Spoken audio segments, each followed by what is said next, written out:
Hey folks, Adam B. Levine here. Starting next week, we'll be moving our episode release date to Saturdays instead of Sundays. This is part of a larger rework that we're signing papers on imminently and which has been in the works for over a year now.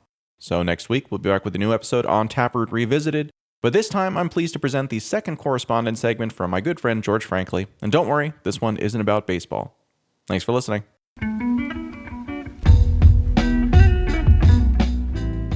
Hello there. I'm George Franklin, and I'm going to take a look at how even the best and brightest people can make truly stupid decisions and terrible predictions, and what we can learn from them. This is Dare to be Stupid.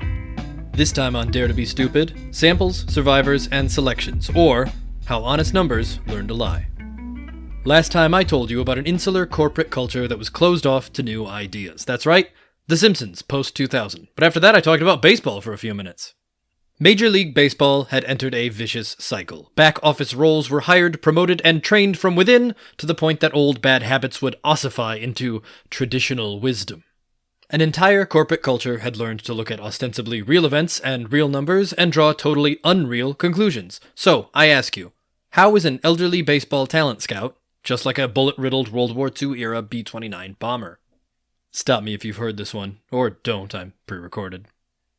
At the height of World War II, the US Navy was looking at their experiences with air combat up to that point and set out to make some improvements. Specifically, they wanted to up armor and reinforce bomber planes for better survivability. To that end, they recruited engineers and researchers to look over battle-damaged planes and recommend the most effective upgrades.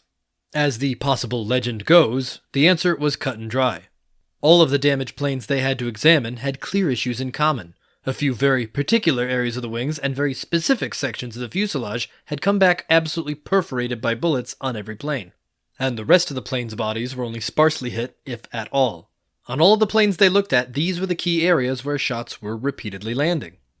The analysts agreed that these areas, clearly the ones most shot at, should receive supplemental armor. But Columbia University statistician Abraham Wald famously disagreed and said that any reinforcement of the plane should be focused on those areas not utterly riddled with bullets. Listening to this story, you might have already realized why. In this story, most of the observers looked at the data they had and derived a logical conclusion from it. Only a few observers, Wald in particular, thought about the data they didn't have. See, the rest of them were treating all the data they had as all the data there was. Wald had to remind them that the only planes they had were the planes that actually returned, the survivors. Without the shot-down planes to compare, they needed to change their assumptions. The planes they actually had available to look at were not examples of typical damage, they were examples of survivable damage. These were the areas that could take a beating and still make it home. Armor improvements should be placed elsewhere. Now, this is the point in the story where all of us listening slap our collective foreheads and say in unison, "Of course! It's so obvious now! It's a good thing those chumps had an expert on hand to straighten them out," and then quietly guess whether we would have been the expert or the chump in that moment. There are no chumps in the story. There were a variety of professionals with a variety of experiences and a host of common human malfunctions between them. The survivorship bias is just one of many sampling errors that the human mind is very bad at identifying.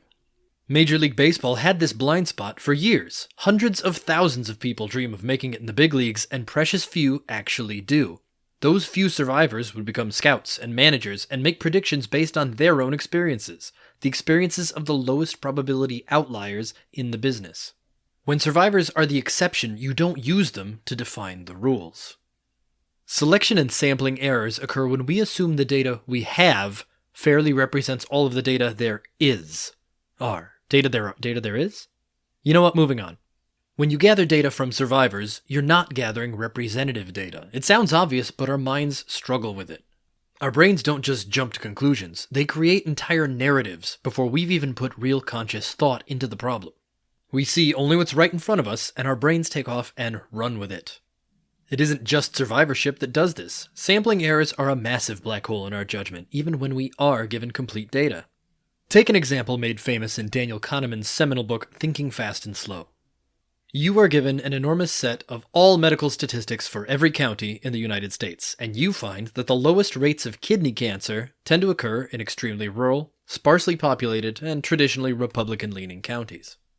If you're left alone with that thought for more than a few seconds, you will instinctively start to theorize and construct narratives about how the lifestyle in those areas affects an individual's health.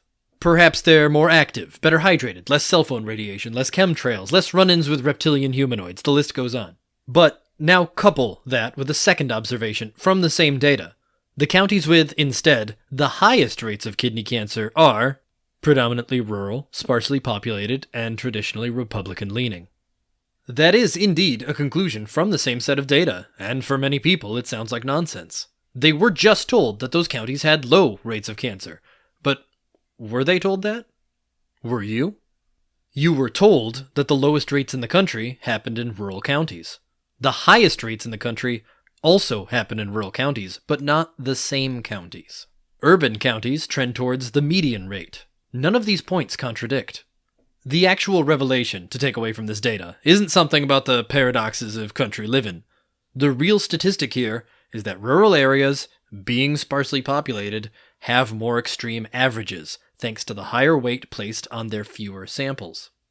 Urban centers have massive population sizes, and with massive sample size comes more representative data. The smaller the sample size, the more heavily a few outliers can weigh down the average.